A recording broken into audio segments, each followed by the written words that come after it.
CPM നേതാവ് KJ Shine നൽകിയ cyber ആക്രമണ കേസിൽ KM ഷാജഹാനെ അറസ്റ്റ് ചെയ്തതുമായി ബന്ധപ്പെട്ട് നേരിട്ട തിരിച്ചടി മറികടക്കാനുള്ള ശ്രമത്തിലാണ് പോലീസ്. കേസിൽ കൂടുതൽ പേരെ പ്രതി ചേർക്കാനുള്ള പരിശോധനകൾ പുരോഗമിക്കുകയാണ്. ഇതുവരെ 4ഓളം മൊബൈൽ ഫോണുകൾ പിടിച്ചെടുത്തിട്ടുണ്ട്. കൊച്ചിയിൽ നിന്നും വിഷ്ണു സുരേഷ് വിവരങ്ങൾ വച്ചിരുന്നു. വിഷ്ണു, KM ഷാജഹാന്റെ കാര്യത്തിൽ കോടതി ചോദിച്ച ചോദ്യങ്ങൾക്ക് മുന്നിൽ പോലീസ് അക്ഷരാർത്ഥത്തിൽ ചൂളുന്നതും വളരെ വേഗത്തിൽ KM ഷാജഹാൻ ജാമ്യം കിട്ടി പുറത്തേക്ക് വരുന്ന സാഹചര്യം ഉണ്ടാവുകയും ചെയ്തു.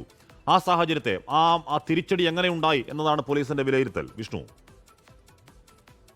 കാശ്മീർ റിമാൻഡ് റിപ്പോർട്ടിലടക്കം വരുത്തിയ പിഴവ്, അറസ്റ്റ് നടപടികളിൽ വരുത്തിയ പിഴവ്, ഇതെല്ലാമാണ് KM ഷാജഹാന് ജാമ്യം ലഭിക്കാൻ വഴിവെച്ചത് എന്നുള്ളതാണ് പ്രധാനപ്പെട്ട നിഗമനം. നേരത്തെ സമാനമായ വകുപ്പുകൾ ചുമത്തിയാണ് എറണാകുളം സിറ്റി പോലീസ് ബോബി ചെമ്മണ്ണൂരിനെ അറസ്റ്റ് ചെയ്തത്. പക്ഷേ ബോബി ചെമ്മണ്ണൂരിന് പിന്നീട് ജയിലിലേക്ക് പോകേണ്ട സാഹചര്യങ്ങളൊക്കെ വന്നു.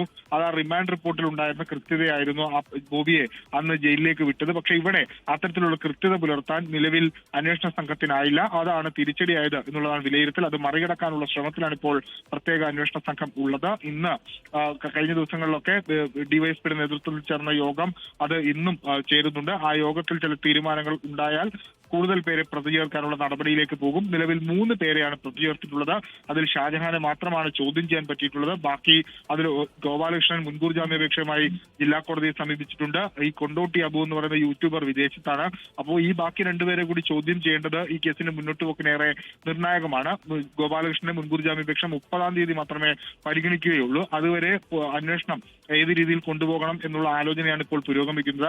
100ഓളം ലിങ്കുകൾ KJ ഷൈൻ കൈമാറിയിട്ടുണ്ട്. അതിൽ ചില കോൺഗ്രസ് നേതാക്കളുടെ പേരുകൾ അടക്കമുണ്ട്. കുന്നംകുളത്ത് മർദ്ദനമേറ്റ ശുചിത്വ അടക്കമുള്ള ആളുകളുടെ പേരുകളുണ്ട്.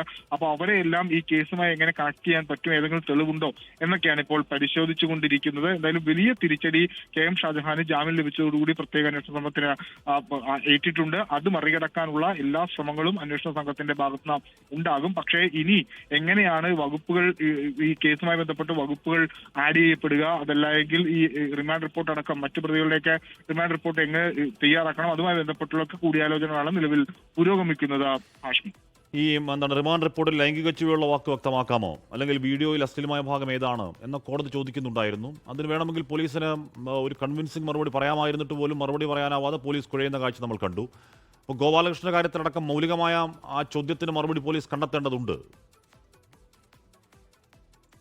ഹാഷ്മി, തീർച്ചയായും ഇനിയൊരു അറസ്റ്റ് ഉണ്ടായി അത് പിന്നീടും കോടതിയിൽ ചെന്നു കഴിഞ്ഞാൽ സമാനമായ സാഹചര്യം ആവർത്തിക്കപ്പെട്ടാൽ അത് സർക്കാരിനും അതോടൊപ്പം തന്നെ പോലീസിനും വലിയ തിരിച്ചടിയായി മാറുമെന്ന കാര്യത്തിൽ തർക്കമില്ല. അത് പരിഹരിക്കാനുള്ള ശ്രമമാണ് നിലവിൽ പോലീസ് ശ്രമിച്ചുകൊണ്ടിരിക്കുന്നത്. എവിടെയാണ് ആ റിമാൻഡ് റിപ്പോർട്ടിൽ പിഴവ് സംഭവിച്ചത്, ഈ പരാതിക്കാരിയെ നിരന്തരം ലൈംഗിക ചുവയുടെ അപവാദ പ്രചരണം നടത്തിയെന്ന് പ്രോസിക്യൂട്ടർ കോടതിയിൽ പറഞ്ഞെങ്കിലും റിമാൻഡ് റിപ്പോർട്ടിൽ അതുമായി ബന്ധപ്പെട്ട് ഒരു പരാമർശം പോലും ഉണ്ടായിരുന്നില്ല. അത് കോടതി പ്രത്യേകം എടുത്തു ചോദിക്കുകയും ചെയ്തു. പിന്നീട് എന്തിനാണ് കസ്റ്റഡി എന്നായിരുന്നു കോടതി ചോദിച്ചത്. അങ്ങനെ KM ഷാജഹാന് ജാമ്യം ലഭിച്ചത്. അപ്പോൾ ആ പ്രതിസന്ധികളൊക്കെ മറികടക്കാനുള്ള ശ്രമം, പ്രത്യേകിച്ച് IT ആക്ട് ഒക്കെ കടന്നു വരുന്ന, അല്ലെങ്കിൽ ലൈംഗിക അതിക്രമമൊക്കെ കടന്നു വരുന്ന വകുപ്പുകളൊക്കെ ചുമത്തിയിട്ടുണ്ടെങ്കിൽ അത് സാധൂകരിക്കപ്പെടുന്ന തെളിവുകൾ കണ്ടെത്താൻ അന്വേഷണ സംഘത്തിനായിട്ടില്ല. ആകെ പിടിച്ചെടുത്ത ഗാഡ്ജറ്റ്സുകൾ മാത്രമാണുള്ളത്. അത് ഉപയോഗിച്ചാണ് ഇത്തരത്തിലുള്ള വെളിപ്പെടുത്തൽ നടത്തിയത്. പൊതുവെ ഇത്തരം സൈബർ കേസുകളിൽ ഈ ചാർജ് ഷീറ്റ് ഒക്കെ ഫ്രെയിം ചെയ്യുന്ന, റിമാൻഡ് റിപ്പോർട്ട് ഫ്രെയിം ചെയ്യുന്നതിലൊക്കെ അന്വേഷണ സംഘത്തിന് വെല്ലുവിളികളുണ്ട്.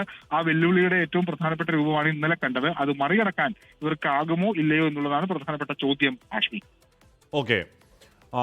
ടോബി ജോൺസ്, വിഷ്ണു സുരേഷാണ് വാർത്തയുടെ വിവരങ്ങൾ നൽകിയത്. എന്ന് പറഞ്ഞാൽ KM ഷാജഹാന് ജാമ്യം കിട്ടുന്ന സാഹചര്യമുണ്ടെന്ന കാര്യം അത്രത്തോളം ബിൽഡപ്പ് ഉണ്ടായ ഒരു കേസാണ് ആ കേസ്. അപ്പോൾ ആ കേസിൽ വളരെ വേഗം അറസ്റ്റുണ്ട്. ചെങ്ങമനാട് പോലീസിന്റെ അധികാരപരിധിയൊക്കെ കോടതി എന്ന് പറഞ്ഞാൽ അതിന്റെ ആ കേസിന്റെ അടിസ്ഥാന ശിലകളെ തന്നെ കോടതിയിൽ ചോദ്യങ്ങൾ ഉയരുകയും പ്രോസിക്യൂഷൻ പോലീസിന് അതിന് മറുപടി ഇല്ലാതാവുകയും ചെയ്യുന്ന ഒരു ദയനീയമായ സാഹചര്യം കോടതിയിലുണ്ടായി. അതിന്റെ ഭാഗമായിട്ടാണ് KM ഷാജഹാൻ ജാമ്യം കിട്ടി പുറത്തേക്ക് വന്നത്. ആ തിരിച്ചടി എങ്ങനെ മറികടക്കും എന്നതാണ് പോലീസിന്റെ ആലോചന.